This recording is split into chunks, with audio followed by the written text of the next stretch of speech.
This is English shorthand dictation number 114 and the dictation speed is 140 words per minute. Ready? Start. Madam Speaker, with a heavy heart, I rise today once again to remind this House of one of the darkest days in the history of this country, where 26 years ago a genocide took place and was carried on for 3 full days. The same ruling party with 6 years today in office was the party in power at that time, 26 years ago. Members of a certain community were targeted, hunted, butchered, massacred, and killed mercilessly for having committed no crime, for not having committed a murder, and for not having looted. They were not asked and they were not saved, and nobody came to their rescue, and the people who were supposed to protect them just watched while the lawmakers of the country turned a blind eye and took no steps to stop the genocide of 7,000 innocent Sikhs, which took place in the capital of our country and throughout the nation. Madam, the entire country had witnessed it for 3 days. I would like to ask if there is any member in this House who does not know who was behind this genocide, who will put his hand on his heart and swear on the heads of his children that he does not know which ruling party was responsible for this. I would like to ask if there is one member in this House who says that even a single person has been brought to book who had encouraged and abetted this genocide. Madam, I was submitting that the anti-Sikh riots of 1984 were not only the most tragic incident in the country after 1947, but one of the most shameful ones. Madam, the mayhem that was perpetrated was because the man turned monster. Every right-thinking person in the country really felt sad at that. This is a matter on which there is no difference of opinion in any party. People share the same view cutting across the party lines. With utmost humility, I would like to remind the honorable member that she was not here when the Prime Minister had said that this madness must stop. This is exactly what was said by him. This matter has been discussed a number of times here. The Honorable Prime Minister, in a debate some time back when he ordered re-inquiry into the matter, apologized in this House itself. I happened to participate in the discussion then. It was a discussion at that time which aimed not to whip up passions in the country. Today, we have to really have a sort of self-restraint. Madam, my concern today is that when we refer to the black deeds of the past, we must in fact ensure that no word uttered by us leads to any sort of a schism in the society again. It was in fact the darkest period of our time, but we have overcome that with the passage of time. Today, if we try to bake the political cake on the funeral pyre of the victims, the country is heading for a bad day. Madam, what followed those dark days was 10 years of terrorism in the country. Terrorism stalked the country. Punjab suffered during that period, and these people did not have the courage to come out. Finally, I want to make a point and assure this House and the country that this government would never misuse any official machinery. That was precisely the reason why the Prime Minister ordered that cases be reopened against some people. That is not fair on the part of any honorable member. Judiciary is independent in this country. Everybody knows about it. If there is an order by a country, there are remedies available. What the Prime Minister did was that he directed that cases be reopened. That demonstrates amply and loudly the intentions and the bona fides of this government.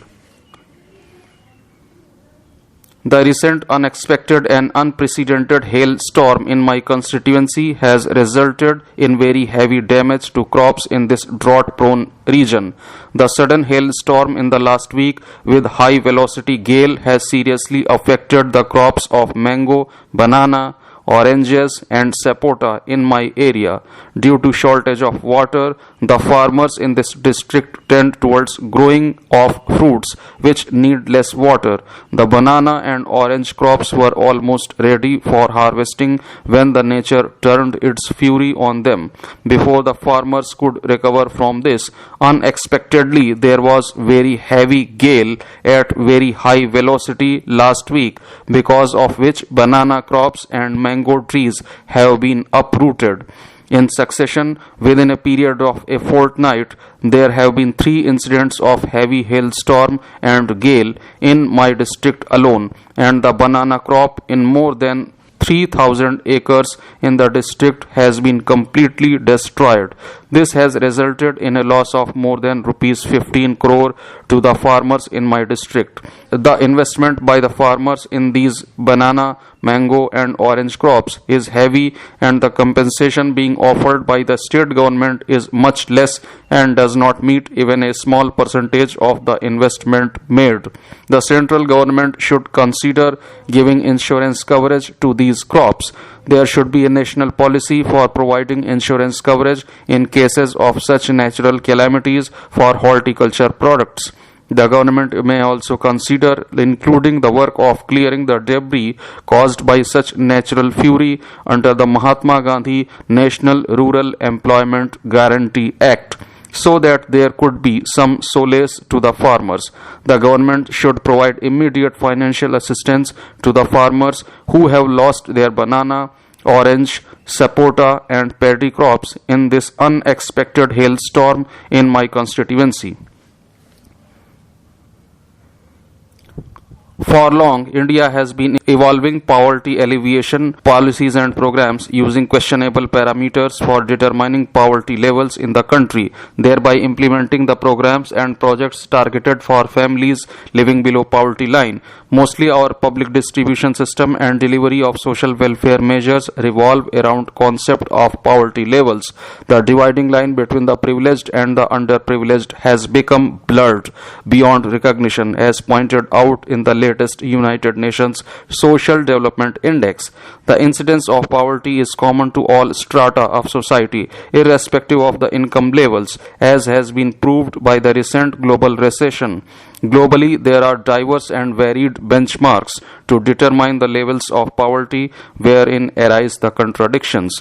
According to the World Bank benchmark, those with daily incomes of below $1 are identified as the poor. However, while there has been a decline in the poverty level globally over the past 2.5 decades, the incidence of hunger among the vulnerable has only increased, as per a study conducted by Food and Agriculture Organization. The report also reveals that mere economic development need not translate into poverty alleviation.